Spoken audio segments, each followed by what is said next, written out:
We're on, girl. We All are right. live. All right.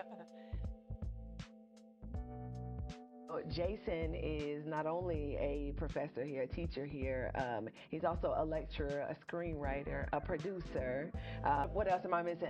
An author, which I can't wait to get into talk a lot about your book. So I want to start with something easy.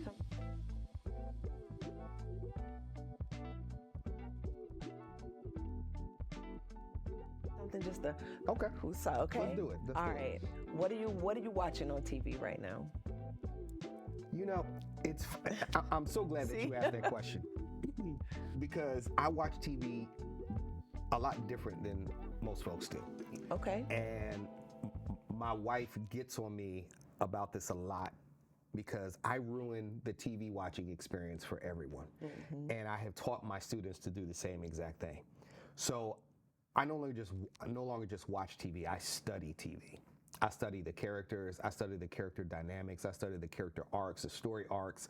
I will break it down and to when Act 1 ends, Act 2 begins, Act 2 ends, Act 3 begins, and the cliffhanger. Like I study all of that, and sometimes I time it as well.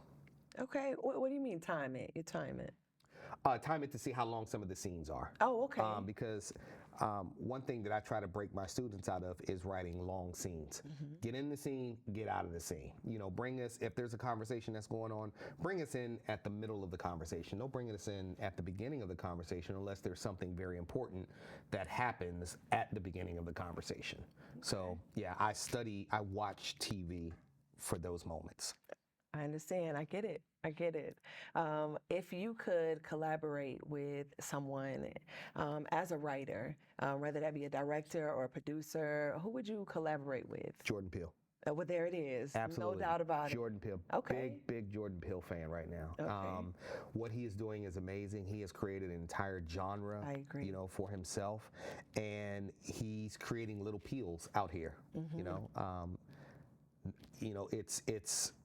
It's horror, but with a black spin on it, like a black take, so it's like social commentary on what's happening in the world right now. Yeah. And I love writing about those same exact things, and I'll do it in a fashion of horror. I'll do it in a fashion of comedy, drama, whatever. But I love everything that Jordan Peele is putting out right now. That's good. That's good. I think a lot of people would agree with you on that. Yeah, and Donald Glover. Yeah.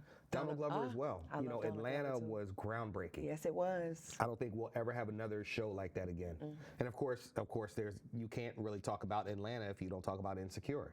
Yeah. Because Insecure was groundbreaking as well. And they were just two completely shows, but they really reached the same audience. It's like left brain, right brain. Yeah, yeah. Watching Insecure and really researching and looking at Issa Rae and what she did, it changed my life. Yeah. It really changed me, the way that I look at myself, the way that I look at the world. It was good. I don't want to go too deep into that, but I'm a big Issa Rae fan, definitely.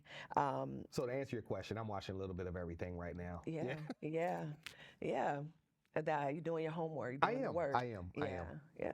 All right. Well, before we get into talking about quick tips for writing, I want to ask you a question about reinventing yourself. So how do you do that? If I was your student and I came in and I said, well, I'm trying to reinvent myself. Maybe I was writing stories like this. Now I want to write stories like this. What advice would you give? I would say, figure out what your passion is, because I knew growing up that I wanted to be a filmmaker, but when I got out of undergrad, I got my undergrad degree in film production as well, and I used to intern for Tim and Daphne Reed. You're probably too young to know who they are. Tim Reed, and I always throw this one out. He was the dad from Sister Sister. Okay. Oh yeah. Yeah, there we go. and Daphne Reed was the second Aunt Viv on Fresh Prince of Bel-Air. Okay. So they had a film studio in Petersburg, Virginia, and I was their very first intern. And I was excited. I was like, this is exactly what I want to do. I just need to hurry up and graduate. I graduated, and instead of following my passion, I followed money. I went into advertising, started selling radio advertising, making great money. Then from radio advertising, went into selling television advertising for Fox TV here. And then from there, started my own ad firm. Now, you use some of the same muscles, but it's still a little different because, you know, in advertising, you still get to write, you still get to direct, but it's very short form. It's like 30-second, 60-second commercials, things like that. But I knew my passion was to really get into film. So at 46, I went back to school. I think it was younger than that, I'm sorry. But I went back and got my grad degree to help reinvent myself and become the person that I feel I was supposed to be. Yeah. And I always encourage my students to do that now while they are young. The great thing about where we are right now in time is that Gen Z is going to do whatever the hell they want to do. Yes. Oh, If you know, they are going to follow their passion, and I'm very excited about that. Now, occasionally, I will get some students who say, you know, my parents really don't want me taking this class because they want me to be a doctor, they want me to be a lawyer, they want me to be a politician. And I will tell you, I had a young lady who was in my class, and she was a double major. She was a business major and an English major for creative writing.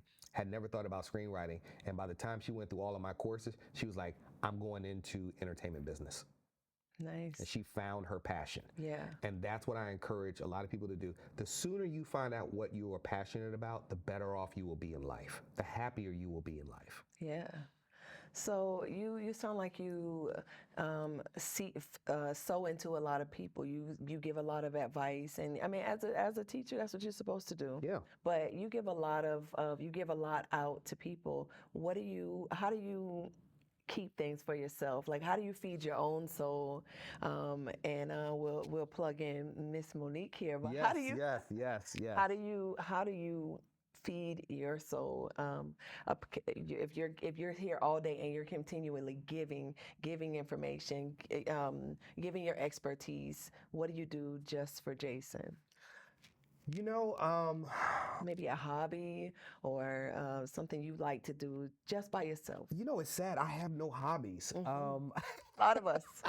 I have no hobbies. You know, for the longest time, writing was my hobby until it became my work. Yeah. So, you know, it sounds so cliche, but it doesn't feel like I work.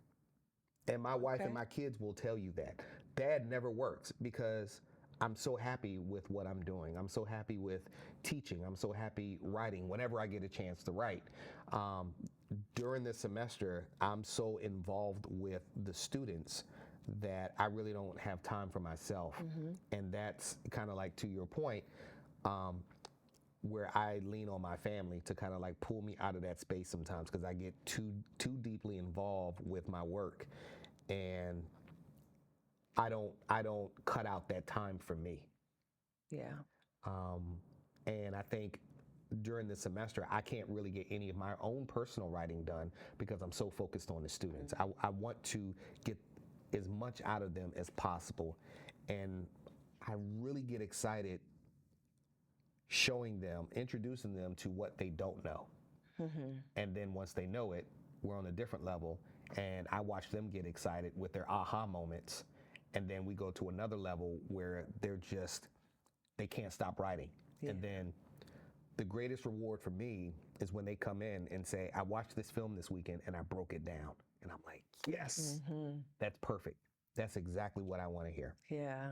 Yeah. So we turned that self conversation right back into your students. Yes, I love But the that's students. okay. That's okay, because you're sowing seed right now that is gonna later on produce the harvest for you. So you just keep doing what you're doing if that's where you are in your life. So your lovely wife, who I had the Monique. opportunity to meet Yes. before our interview, how long have you been married? 21 years. 21 years. 21 years. And I know she doesn't look it. You know, I do all the aging for both of us. You know? No. No, she is beautiful. Yeah. And as I was looking at your profiles, and I continue to see pictures of you and her throughout the years, and I thought that that was a really great example for anybody looking at that. It's like this is somebody that before even meeting you, you could tell that you two have a great relationship, a partnership, and what you do together and what you're building, and that there was a lot of love there, and growing together with somebody like that. What advice would you give to, say, a young couple who are in the process of reinventing themselves, or maybe going back to school or building something new, and they're also in a partnership? Yeah. What advice would you give, sort of that Black love advice that you would give to a young couple? Get counseling in the beginning.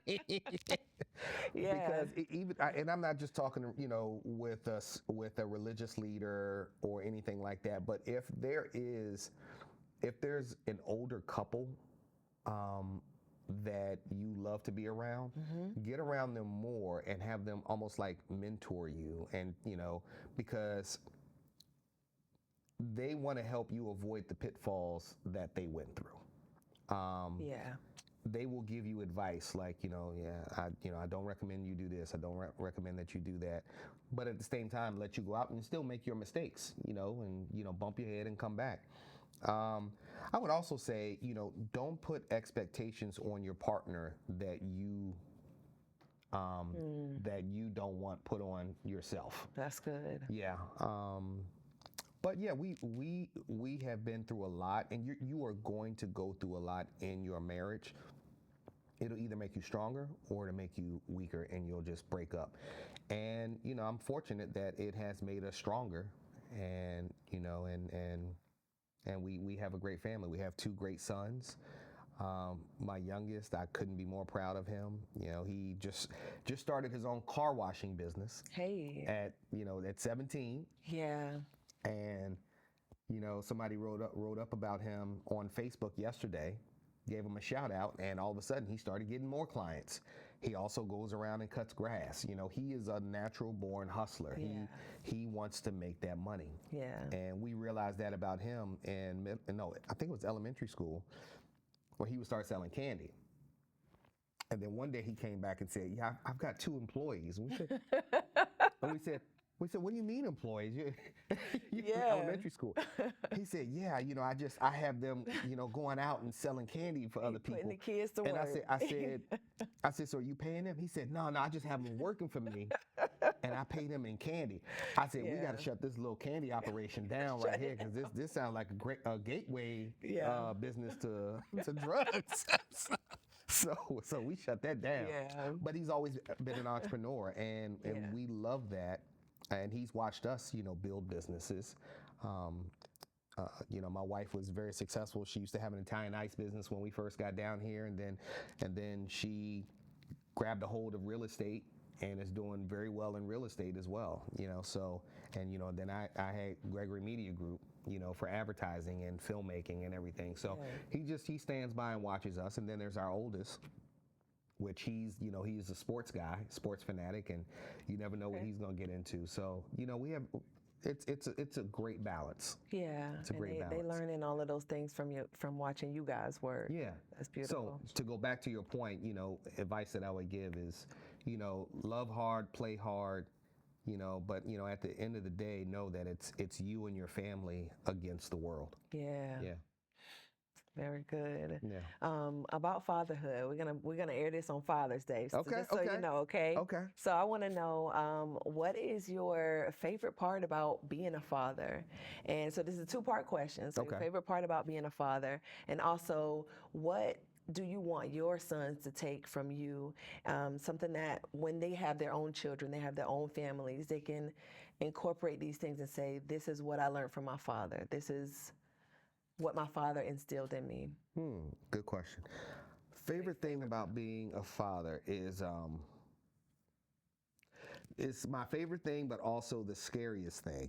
It's just hearing that word dad. Because I'm like, oh my God, I got to take care of somebody.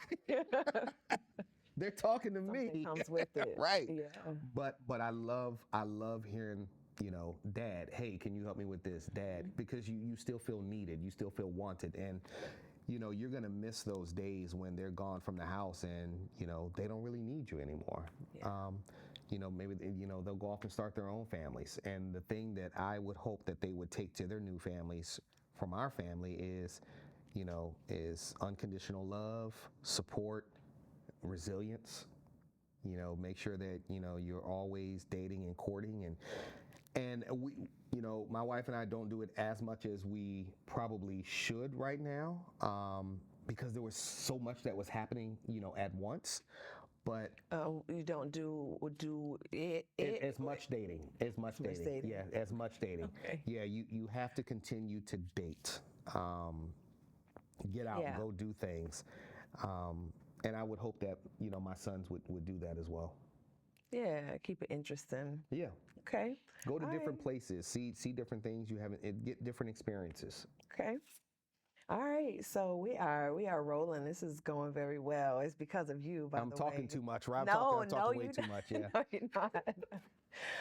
So I want to talk a little bit about the work. I want to talk about your book, and you also had a class, the side. You tell me what it was called. The side The hustle. Side Hustle Screenwriter presents, and we had a seminar based off the book. Okay. So what I did, I wrote the book, and then I said, okay, let's see if what I wrote really applies. So we had a 6-week course here at UCF, and it was just people who were interested in getting into screenwriting out in the community. Some are involved in Orlando independent filmmakers. Some are involved in the film community in some kind of way, or it may be something that they're dreaming about. And the reason I called it Side Hustle Screenwriter is because a lot of people that I run into who want to write a screenplay, they always say, I have a story, but I don't have time to write it because I'm working full time. I'm hustling. I'm out here scratching and surviving like like Good Times. So they're burning the midnight oil trying to get this story out. So we're all side hustlers in some kind of way. So I just happen to be a side hustle screenwriter that brings together a community of side hustle screenwriters who at least want to complete their first screenplay. So I said, let me create this book, then let me have a seminar and see if all the information that I wrote in the book applies to them, if they're able to apply it. That's good. And it was great. It was great. I think our first class, we probably had about 12 to 13 people. Okay. Are you going to do it again? I am. I've been getting a lot of requests for it. I just really have to find the time because, again, I'm trying to get my own personal projects out as well. Things that I have been sitting on for a couple of years and have been wanting to write. But I would like to do the class again. Okay. It was a lot of fun. All right.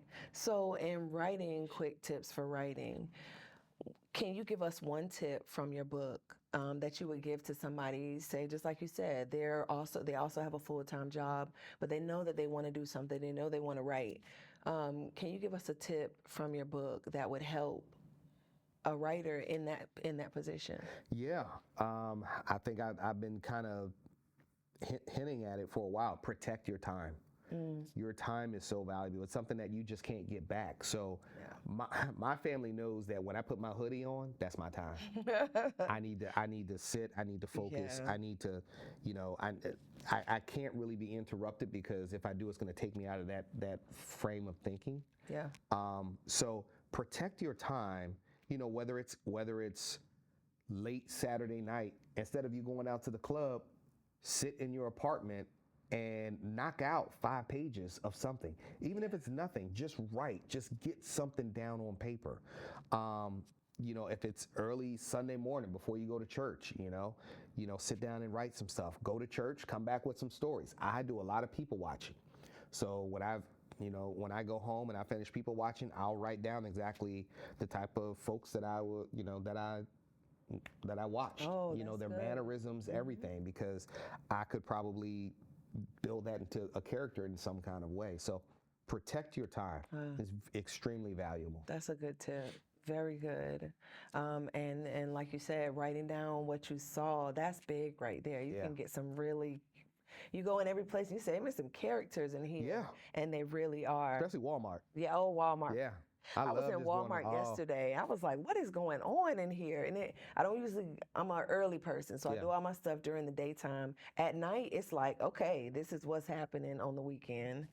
So that was different for me. A bunch of people I didn't even know were in the city were in Walmart. Walmart, when you walk in, the theme song should be "The Freaks Come Out at Night." Even in the daytime, even in the day. Yeah. I Yeah, could it was spend one of I those could spend things. hours in Walmart just people watching. You know, and sometimes those, you know, stories will come to you as far as like, you know, if you want to write a TV pilot, what I want to write a TV pilot about, you know, Superstore. No one ever thought we'd have a TV show about Superstore. It's like working at Sam's Club, but you know, there were probably some crazy personalities in Sam's Club or, you know, BJ's or wherever, and they said, you know what, this might be a pretty good idea for a store. And it worked Let's for a pilot, let's build in some characters. Yeah. I love BJ's, by the way. Yes. Wholesale for Yeah. big families, yes. Yes. All right. So where can people find your book? Where can On they? Amazon. Okay, on Amazon. On Amazon. All Look right. up the Side Hustle Screenwriter Presents Quick Tips to Selling Your First Screenplay. Okay. Now, this isn't for someone who's got years of experience, unless they want to brush up on their skills. This is for the person that needs a quick guide to get them started on their way to writing their first screenplay. Because I run into so many people that say, you know, I picked up this book, I picked up that book, but it's too thick. There are too many pages. I don't have time to read all that information. So I just condensed the knowledge that I had over the years, put it in a small book, and just said, use these quick tips to get started. I just need you to get started. Absolutely. Absolutely. I think that's the best piece of advice for people who say, I want to do this, I want to do that. Just start. You got to start somewhere. Yes. So this is a good start to that. That's really great. That's really great. And I bet you met a lot of interesting people, a lot of people who actually have the passion to do it, especially if they signed up for your class. They already halfway there. You know, they just need something a little more to get them there. Yes. So through your coaching and even through your teaching here, what do you hope that your students take away from their time with you? What do you like, if I could just get this through to my students, you know? That I cared. I hear from so many students that say, you know, I never really had a professor invest this much time in my work, or I never had a professor break it down the way that you did, because there's a formula, and I kind of showed them a formula, and I created my own formula as well. You know, again, you know, with this, and I want them to know that they do have a support system. There's someone here that cares about their work, that wants them to be successful, because I tell them, hey, look, I'm for hire. If you go out and you become successful, I'm for hire. At me. Yeah. And I also tell them, when you walk out these doors, you represent me. So you go to somebody and you aren't up to par, don't tell them you took my class. Because they know that if I send you somewhere that you're already vetted, I've already trained you, you've gone through all of my courses, I put you through the internship as well, and you know exactly what you're talking about. Yeah. I'm talking too much. No. No, I'm okay. Thank you. Okay, yeah, and that's why I love that you can just stop. Yeah, stop, take a break. Yeah. Get right back to it. You need a break. We can break. No, I'm okay. I'm okay. Okay, so for you, what is I want to ask you what's next for you, but I want to ask you, what's your ideal role in entertainment? Like when you said, I'm going back for my master's in film production, okay? From UCF. From UCF. Yeah. What was your goal for that? Because I want to talk a little bit about, you know, some people will say, well, it seems like there's a culture now of people saying, I don't want to go to college. It doesn't, you know, it's not going to get me anywhere. There's no jobs. There's no money. I could do this and I could just be an entrepreneur and still get somewhere. But so back to my first question. What is your ideal role, and what did you want most from going back to school for your master's? Good question. When I went back for my master's, I immediately knew that I wanted to get involved in the film industry. And I think the goal when I graduated was for us to move to Atlanta, to just completely jump into the film industry. But this opportunity popped up, and it was an opportunity that I just couldn't pass up because it would allow me to further develop my screenwriting skills and develop others at the same exact time. And now I'm in a place where, you know, I've been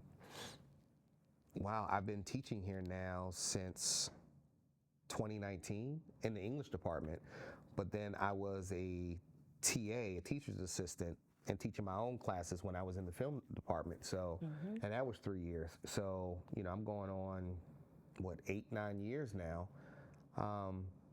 You know, and I'm starting to look at other opportunities.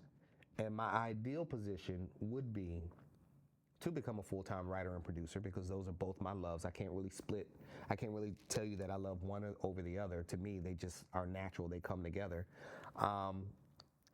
And I would love to continue to develop other people, because it's just a joy that I get watching that aha moment when people really get it, when it clicks and they're like, oh my God. And they tell me, I can't watch TV or films the same again. You've ruined me. And I'm like, that's what I wanted to do. That's my goal. That's good. I think that you will continue to do that, and you looking at this opportunity to be here as development, that's big. You know, it's a job, but it is developing you to go on and do something that you have probably no idea. Yes. I can just tell the way that your story is going, and the way that Monique's story is going, and now you will be transitioning to Atlanta. It's happening. Yeah, it is happening, and we talked a little bit about that. That you will potentially be relocating. Yes. So you will be in Atlanta. Yes, we are fortunate that you know, again, opportunities pop up, you know, every and anywhere, and we had thought about moving to Atlanta years ago, and then my wife got an opportunity to go back and get her grad degree. Then we said, okay, well, once you get yours, I'll just go back and get mine, and then we'll go ahead and move to Atlanta. So we have put our dream of Atlanta off for a while, and now here we are. And we just took my youngest son to Morehouse College for a campus visit last year. And lo and behold, out of the blue, my wife gets an opportunity to work at Morehouse School of Medicine. So she is there now. We couldn't be more proud of her. It's an amazing opportunity. And she gets to, as her boss said, she gets to put her hands in the concrete and not just continue to manage standard processes. And I'm very proud of her. That's good. I'm very proud of her. Yeah. That's good, and you're a part of that too. It all works together, and it might have seemed like it was supposed to be then, but it's now, or it will be now. But you know, it's all working together, and I love that. I love stories like that, because you can't help but to feel that God is in it. Something is happening here, and it's supposed to be happening that way, and that's special to me. So sometimes you just got to get out of your way. Yeah, you got to get out of your way, and that happened with me here. I was on the verge of graduating. Didn't have an opportunity for Atlanta just yet. My wife was still here, and again, God, you know, out of the blue, opportunity came for me to apply for this position. I applied for it with no, you know, formal teaching experience, and got it. And I was like, this is only God, you know, because, you know, I was up against some stiff competition. But I think they could see how passionate I was, and how my students' reviews like really showed my passion. And, you know, and I think they were like, you know what, let's give them a shot. And here I am. Look at your heart for your students and how much you care about what you're doing. Just to even say that, I just want them to know and to say that you cared. That's just so big, and I know that you're going to go above and beyond what you probably even thinking right now. So that's really good. Trying to get that Tyler Perry money. Let's get it. Let's get it because it's out there to get. Yes, it It's is. Yes, out it is. there, Yes, you it know. is. So and you will. Atlanta is definitely where it's at. Thank you. Thank A little bit about some of the projects that you have had the opportunity to work on as a producer, and you also mentioned that you had a media group. you. Yeah, Gregory Media Group. It was my advertising company. Okay, okay. And we started to kind of turn it over into a film production company. And I just said, let's kind of pump the brakes because I want to have complete separation. So this time is good right now where I can actually go ahead and do that, focus on my writing, and then go ahead and walk into something new. Okay. All right. So you got your hands while you were walking into something new. You got your hands on some pretty prominent projects. Yeah, yeah. One of them two of them I will mention. Before I even had the opportunity to know you, I watched Buried by the Bernards, which is now streaming on Netflix, Yeah. and I loved it. I think it was like one of the first times me seeing a Black family running a funeral home, however you say it, and doing it the way that they were doing it as a family in that position on Netflix. It was just different. Yeah. It was very different, and you were a part of making that happen for them. Yeah. And they were really interesting. I love the Bernards. I love that whole project. It was, and it came out at the perfect time because I think so. we wrapped right before COVID had gotten serious. This was February 2020.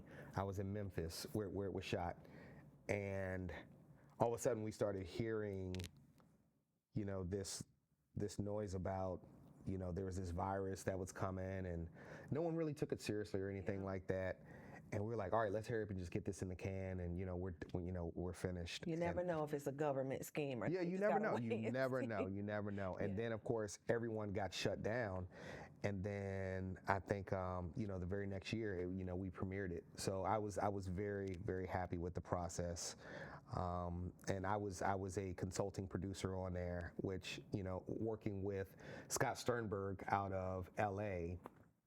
He was our executive producer, and it was just such a great opportunity for all of us. Yeah, absolutely. I also looked at One Pint at a Time, which I really admired. One Pint at a Time. I really got in there and read their website, everything that they were putting out about the project, why they were doing it, because you just see a trailer or you see a poster with a cup of beer on it, and you're not really, I'm not really a big beer person, so maybe this is not something that's for me. If I was scrolling on Netflix, I would say, oh, it's just a beer. But when you get in there and you read about it, I just wrote a little bit about it here. The creator said, my curiosity and desire to understand the lack of diversity within the craft beer industry led me to create One Pint at a Time. Yeah. I think that that's so big. They talked about the backstory of it, the origin of it, where it came from, and how Black creators or Black craftsmen are only receiving 1% of. Yes, 1%. So that was like, this is something that I can get into, something I can support and get behind. I'm not a beer connoisseur, but I do drink beer, and craft beer is really special because of the people that make it, because of the ideas and the ingredients that go into it. So I found that one really interesting. Yeah, I'm right there with you. I'm not a beer connoisseur either, but I thought that the concept was so interesting, and it's a good friend of mine, Aaron Hose. He is the writer, director, producer for it, and it was his thesis project as well for grad school. Very nice. But it was unlike any other thesis project we had seen before. Yeah. And it had legs, like it had a story. It really had, it had meat to it, because it was talking about an industry where Black people were locked out of. And in the story, you had a young lady, Alyssa Mercado, who's up in Connecticut, and she started her own craft beer business, Rhythm Brewing. And a lot of doors were closed to her because she was not only Black, but she was also female. And craft brew business is majority white men. It's like it's a club. So when I saw One Pint at a Time, I said, "Oh yeah, I've got to attach myself to this. This is something special here." Yeah. And it's winning awards, not just all over the country, all over the world. Yeah, internationally. That's Yeah. dope. That's dope. So talking about thesis project, I don't know if I'm correct when I start talking about Waking Up White. Yeah. What was that project for you? How did you? No, I'm going too far. I'm jumping ahead of myself. Was that your thesis project, or what that was? Yes. It was. Okay. So where did the idea for Waking Up White come from? Just turn on the TV. Everything that has been Literally. happening, I just said, you know what, I've got to like find a way to like really document all of this. And I think there was one night where I was watching television, and it was another young black man that had been shot down by the police. And there was an older black woman, and she said, "This wouldn't have happened if we were white." And I said, "Man, there's something there." And I just kept wrestling with it and wrestling with it. And I said, "You know what? Yep, waking up white." I said, would the grass be greener if we woke up white? So I put pen to paper, came up with, the like a mini short to apply to the film program. Luckily got in. And then I said, okay, I'm going to go ahead and turn this into a feature. And then later, as I got into it, I said, no, this really needs to be a series, because we need to be able to follow these characters and follow everything that they are going through. So we said, okay, well, let's go ahead and do it as a TV pilot. So for my thesis project, I said, I'm going to shoot a TV pilot. And that's where I got to meet so many great people, like Milda as well. Yeah. And Essex. And Essex, yeah. I met Essex at a networking event, and he was just great. This was before I knew who he was. Yes. He's a really great person, and at being able to work with him. As a filmmaker, how do you communicate with cast and crew, executives and everyone, to get them to be able to do sort of what you need them to do? What is your communication process like with, people in the industry? Trust and collaboration. Yeah. The industry is all about collaboration. You notice not one person. I only know of one person who like did his entire movie by himself, and that was Robert Rodriguez and El Mariachi. But he didn't act. He didn't do any of that or anything like that.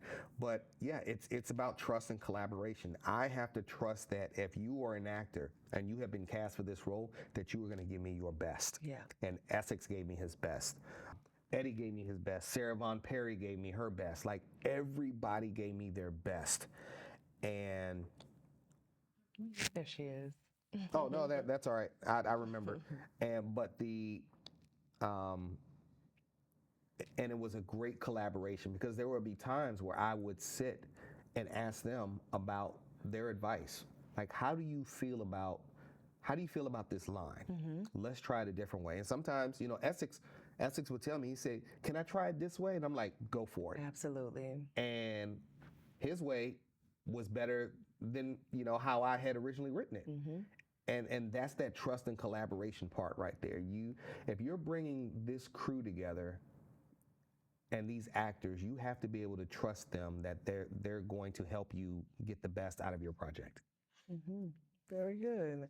And here in Orlando, there are a lot of film festivals. I think that's the main thing. I wanna talk about. I think that's like the thing, here. And you had a big part. Or what was your influence over the Orlando Urban Film Festival? Woo! Wow.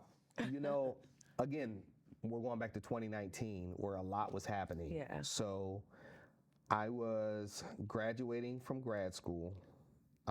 Before I even graduated, I think this was probably a month before I graduated, so it was April.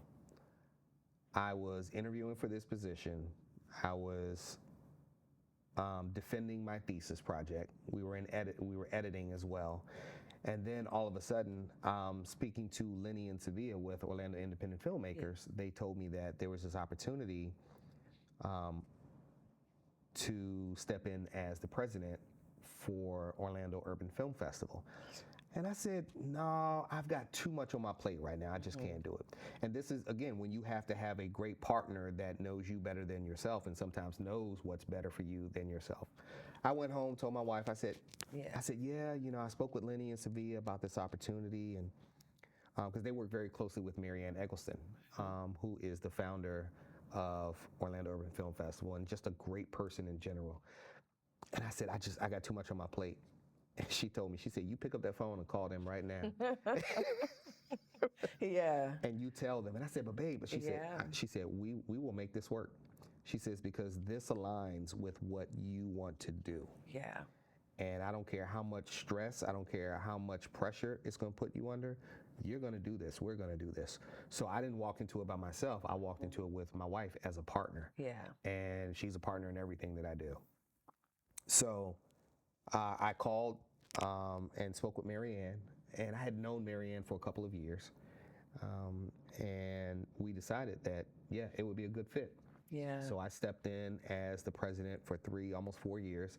I had a great run, loved it, and, you know, put my fingerprint on it. Yeah. You know, added some workshops to it, added some panel discussions. And at that point, I just said, it's time for me to go ahead and turn it over and, you know, walk, you know, another path at this point. And it's in great hands. Marianne is, she's the president once again, and she has a great crew from LA that is working with her, and they're just adding and making it bigger and better. And I'm still working with them in more or less like a consultant capacity at this point. That's good. Yeah. What do you, oh, sorry, I lost my question. Take your time. Yep. It was a good question, too. It's a good question. Sometimes you got to just shut me up. No, not that. Yeah, okay, I'll just move on from that then. Okay. All right. Was it about OUFF as well? It was, maybe it was about OIF. OIF, okay. So what is your influence with OIF? Wow. Oh, I remember my question. Okay, I want go for to ask it before I forget it Go ahead. again. When it seems like for you in what you're building, you go from like glory to glory. Literally, for one thing is better than the next. You know, there's no going backwards. It feels like from what you're telling me, there's no backwards. But sometimes as you're going from glory to glory, you can kind of run into something that is like, oh my goodness, this is a lot of work, because I'm sure that being the head of that organization was not easy, you know? And I think sometimes I've done it and I hit something and I'm like, oh my goodness, maybe this wasn't for me. I'm not sure if this is what me and God talked about exactly, right? So what do you do? What do you do when you find yourself in a situation where, you know, this may not be for me? I need to. You have to think about whether it aligns with your goals and it aligns with your spirit. And every year, and she's going to get on me because I still haven't done it for this year, but every year we do vision boards. Okay. And we put on our vision boards what our goals are for this year, and not just what the goals are, but how we're going to go about reaching those goals. And if something pops up and it's not on your vision board, it doesn't fit within that vision in some kind of way, then I would just say, you know, this is probably not the right time. Because again, it has to align with what your goals are, your personal and professional goals, and make sure it feels right in your spirit as well. And if it doesn't feel right in your spirit, you just, and you know, just kind of hear that, you know, that inner intuition and just say, no, I'm not going to do this. And there have been some things that I have just had to politely, you know, just say, no, I'm not going to do that. I'm going to continue on this path right here. Okay. Well, then it can get kind of challenging, because what if opportunities do come up? You don't know what's going to happen. You don't know what's coming next for you. So you get an opportunity, you know, if someone calls and they say, well, I want you to come to, you know, Ethiopia to shoot for me for a month. But it's like, but it aligns with my professional goals. Yes. Okay. Yes. So I didn't have on my vision board, I want to go to Ethiopia to shoot, but I have on my vision board, yes, I want to expand and I want to do, more productions. I want to do this. So it aligns with what my professional and personal goals are. That's very good. And Very good. OUFF did the same exact thing without me even thinking about it. Yeah. It aligned with my professional goal to, further develop myself. Very good. Very good. So what is your involvement in the Orlando Independent Film Festival, OIF? Those are my people. Yeah. That's my crew. I think they started in April of 2016, a couple months before I started grad school. And I think I found them on Facebook, and at the time there were probably only like 40 people involved. And it's a big Facebook group. Oh, yeah. They're over 10,000 now. Mm-hmm. It's a huge group. So I was probably number 41 that joined, and I've had that opportunity to watch them grow, watch them make mistakes, fail, succeed, learn from those mistakes, and get even bigger and bigger and bigger. And it's funny, we all started when I met them. I was doing comedy shows. I was producing comedy shows in Oviedo at the Amphitheater. I thought you were a comedian. Well, funny enough, okay. Yeah, okay. I had to. I was. Do you sing also? No. Okay, just comedy. Okay, all right. Let me find out. All right. No. I wanted to hire a host. One of the because another great thing that Orlando is known for are great comedians. There's some amazing comedians that are here, and I wanted to hire one of the top local comedians. I hate to say local because they get national exposure as well, but they live here locally. And I just couldn't find it in my budget. So I just had to put pen to paper and just kind of like do the comedy myself, to be the MC. But I hired some great comedians to perform, and we did it twice. It was called the I4 Comedy Tour. Okay. And that's a good title. Thank you. That's a good title, you. Yeah. We did it twice. We did it in June and August of 2016.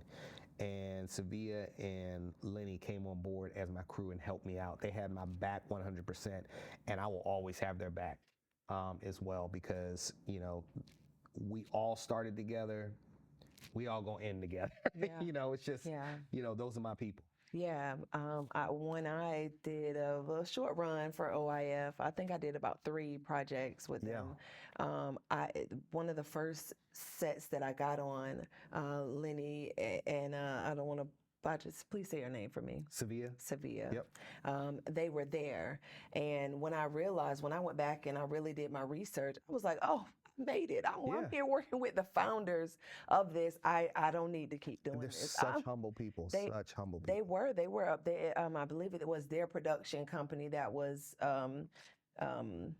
producing the film that I was a part of. Yeah. And it was like, man, that was such an honor. You don't even realize that you find yourself in these spaces with people, and it's just divine timing. Yeah. Your steps are ordered, and then boom, there you are, just like sitting here with you.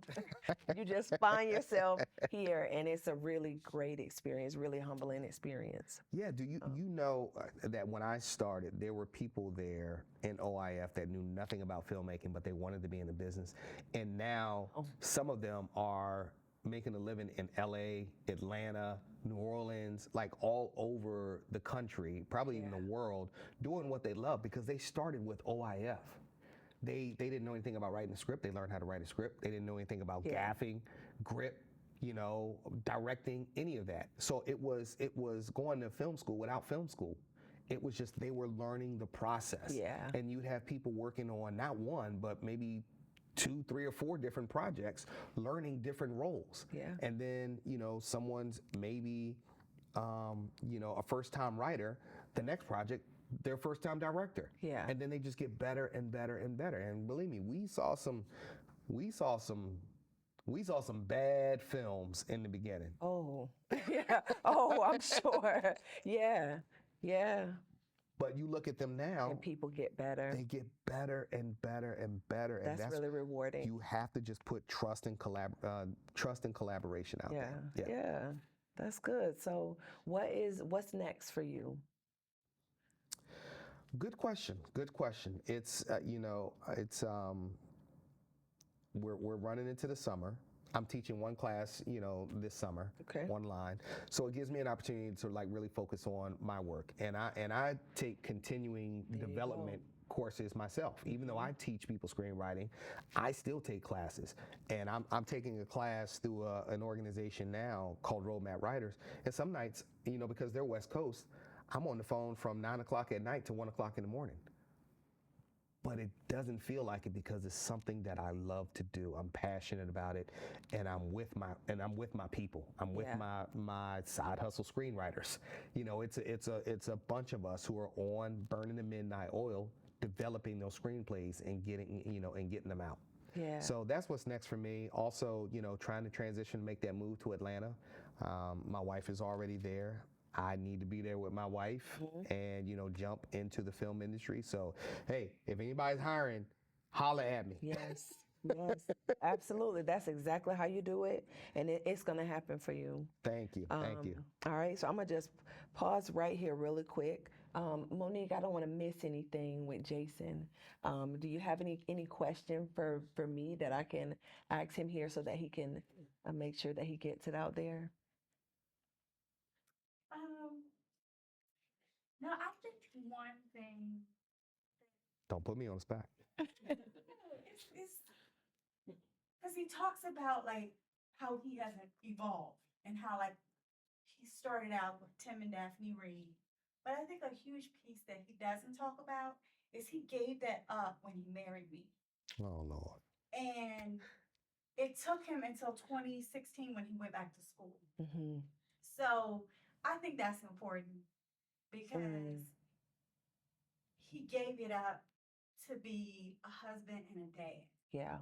And then later on, when I finished school, I was like, it's your turn. Yeah.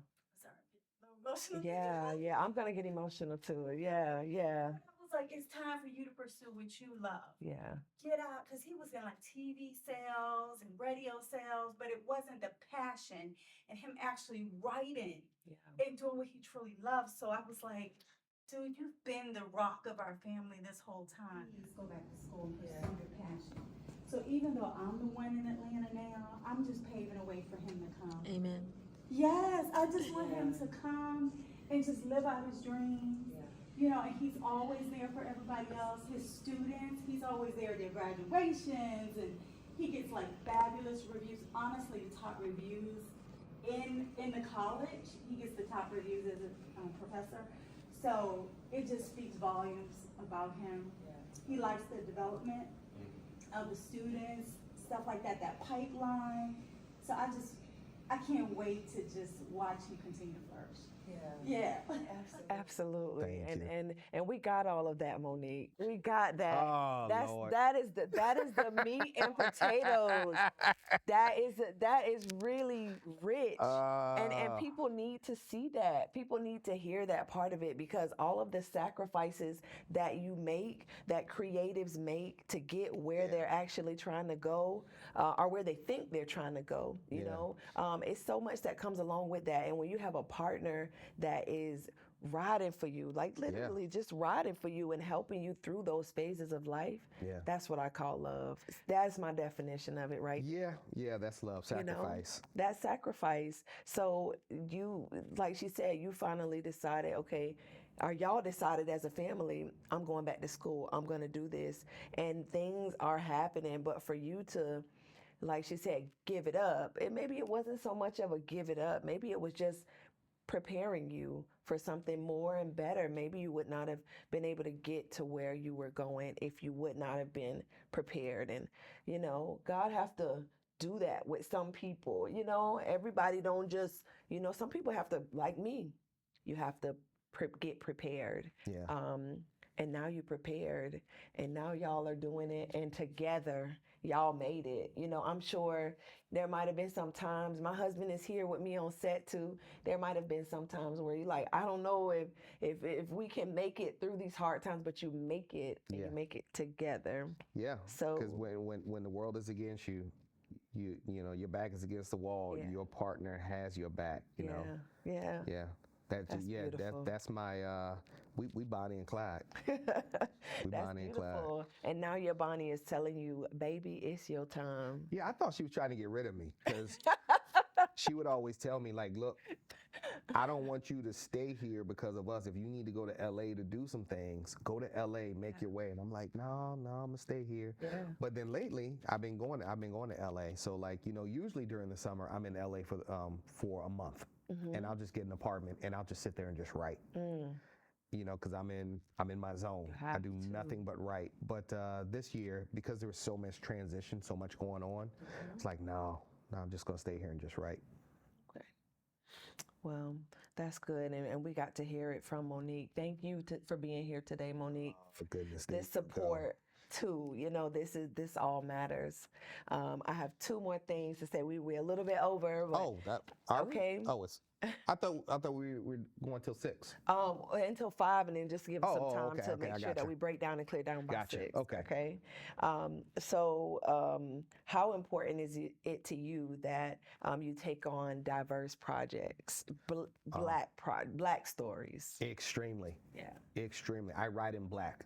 Yeah. One thing that I love, Jordan Peele said this, and I love this quote from him, and I'm probably paraphrasing, but someone said to him, why don't you, make your, white actors like stars or write stuff for them? And, he said, because those stories have already been told. And it's true, those stories have already been told. So, my focus is on the black experience, whether it's in Afrofuturism, which I love writing, or in Afro-surrealism, what was the first thing that you said? Afrofuturism. Okay. Where it's kind of like you are, what's the best way to explain Afrofuturism? Yeah, let me know. It's kind of like black people in space, but it's more than that. It's really about controlling your own future. And there have been like a lot of great Afrofuturistic films that come out. I mean, the biggest one is Black Panther, of course.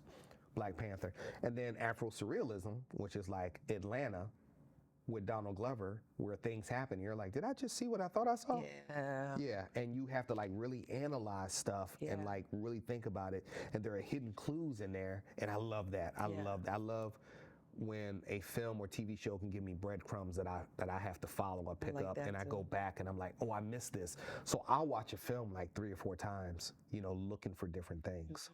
And it makes you think too, and I think that's what I loved about Atlanta. Like, it just opened up my mind, and it gave me a different thought process than I usually have when I'm watching TV. Yeah.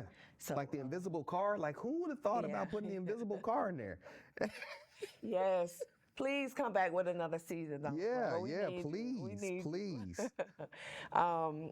What advice would you give to filmmakers or producers that are coming up behind you, and that want to do what you're doing, a writer that's looking to do what you do?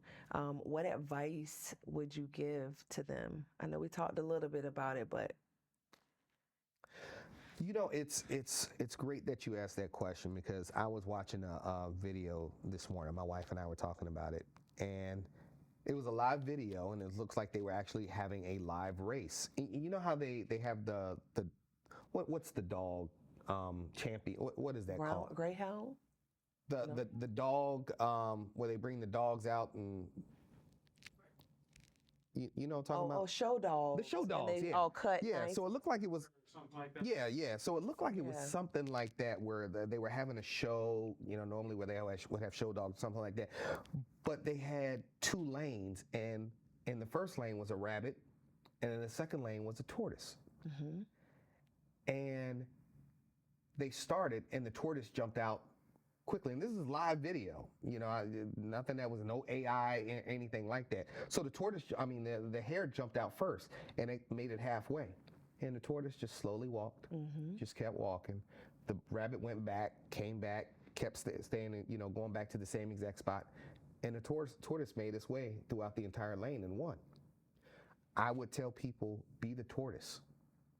A lot of people are jumping on fads nowadays. They're jumping on, what's hot to try and make that quick money. Be the tortoise, stay the course, and make sure that you follow your path, and everything that you work for is aligned within your professional, your personal, and your spiritual goals. Don't just jump out there to make that quick buck, because that's a path for them. And although it may look like it's a quick buck, they may have been the tortoise for a long time, and now they get a chance to be the rabbit. You know, so yeah, stay the course and stay on your own path and be the tortoise. That's good advice. That's really good advice. And as we wrap up, Jason, here's a disclaimer. This is the Actors Talk, but these talks are really for me. I do all of this. Yes. Yeah, I do all of this just to sit here and be able to get this information firsthand. It's really special to me, and thank you so much. Oh no, so much gratitude. Thank you, and thank you for your patience. Yeah. Oh yeah. Yeah, because we've been going through it the last month. It's been crazy. Absolutely. I wanted to ask you a little bit about, what you've been, you mentioned you had surgery. Yeah. So now you're on the other side of that, you're recovering and. Yeah, apparently I have been dealing with something, and I've probably been dealing with this for over 20 years, and they never knew what it was. A lot of doctors will tell you stuff is in your head. Because I would say I'm always tired. My body hurts when I get out of the bed. I just don't have any energy. I would take medication to go to sleep. I would take medication to help me function through the day. I would take, energy drinks like throughout the day, and it just didn't feel right. And my wife would tell me, she'd say, "You look like you just pushing through life." So you just pushing through life. Let me help push you. So every time I would go to the doctor is always like, they always want to just give you medicine. And I was like, I don't want more medicine. I want to find out what's going on. And I was always in brain fog. Like it was almost like having an out of body experience, just watching yourself push through life. Yeah. Well, I ended up, we thought that I was having a stroke last year, a day after her birthday. We had just come off of a cruise, and I was actually scheduled to go to Atlanta the next day to go help my friend on a new show that he was developing. And I took a shower and hit the floor. And next thing I know, my wife was in there, and I couldn't talk. My hands were all bent like this, and I couldn't say anything. And she gave me an aspirin, and because we thought I was having a stroke, called the paramedics. They rushed me to the emergency room. Come to find out, I had tumors on my adrenal gland. I didn't even know where the hell adrenal gland was. I was like, is it in your head? Is it in your back? Is it in your foot? It's almost like a little cap that sits on the top of your kidneys. And it was leaking out all of my potassium. So I went into this thing called hypokalemia, what your body just kind of like locked up, because it's like trying to protect itself, but it doesn't have that oil to make it work. So they couldn't adjust my potassium levels or get them right because of that tumor. So it took a year, and I finally had that surgery because they couldn't even find somebody that could work on it. They were like, we have a surgeon, but he does this and he does this and he does this.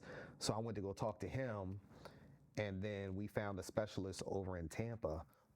And this is all he does all day, every day. People come from Hong Kong, from Ireland, from Canada, everywhere, just to go to him. Yeah. And like he cut my adrenal gland out with the tumor, and the next day I felt like a brand new person. Wow. High blood pressure went down, everything, because my high blood pressure was probably 152 over like mid 90s. 2 days later, after I came out, it was 115 over 71. And something really was wrong. Yeah, because it was leaking out all of my potassium, but keeping in all of my sodium as well. And again, doctors, they'll just push pills on you because they're not there to find, they're there to help you manage whatever you're dealing with. So we just kept pushing. You got to be an advocate for yourself, for your health. And I had all the ologists. I had every single ologist out there. The only one I didn't have was gynecologist, and that was my next call. Somebody, anybody. Yeah.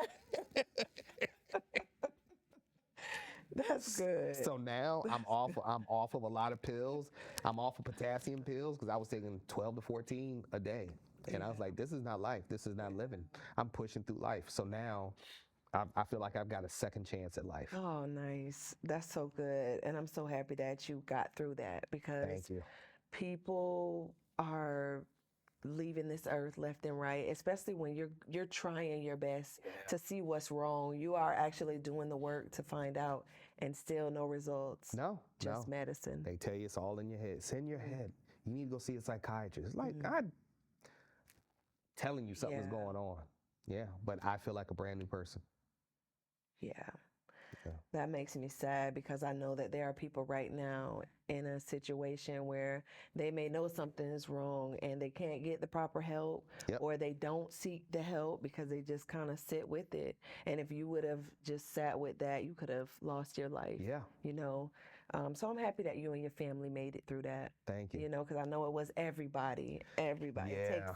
Takes everybody getting on a journey like that. And it hurts you even more. Like when I was on the floor and we thought I was having a stroke, and my two sons are standing there staring at me, and I can't communicate with them. That was like the scariest thing in the world for me, because I thought that I was gonna die at that moment with them staring at me. And I was like, please don't let me leave the earth like this, especially next to the toilet like Elvis did. Oh, gosh. Well, that's a good way to go out, right? That's a good way to end our interview, because we needed that laugh. We needed that. But, no, for real, I'm happy that you shared your story. Thank you. I didn't want to ask you before about your surgery because I didn't want to get too. No, I'm happy to share that because people need to know. People need to know. Yeah, they do. That's a very rare condition. Yeah. Yeah. And advocating yourself is what saved your life. Yeah. Advocating for yourself. Yeah. I did. Well. But thank you. This has been wonderful. Yeah. I feel like I'm sitting here with family. That's good. Thank you. Yeah. Thank you. I know that I was meant to be in this moment with you. I don't know why. I don't know what God is doing, but I know that I was meant to be in this moment, having it at this time after your surgery. Yes. Because we tried to do it before, but now was the time. So I'm just feeling grateful. I'm feeling really grateful. So thank you so much for your time. I appreciate you. Thank you for having us here at UCF and welcoming us to your beautiful space. So my pleasure. Go and check out Quick Tips to Writing Your First Screenplay by Jason Gregory. You can get this book on Amazon, and it's a quick read. I'm gonna hold it up. Look, it's very quick. It's a quick read. Get into it because we need more things that are quick reads. Okay, Yes. I'm a Audible girl myself. I will clean up the whole house listening to a book. Yes. Because sitting down sometimes can be too much. Yeah, we're in an ADD environment now. Everything is lightning fast. Yes, that's right. That's right. So thank you again, Jason. Thank you. And I enjoyed your conversation. Thank you very much. Take care.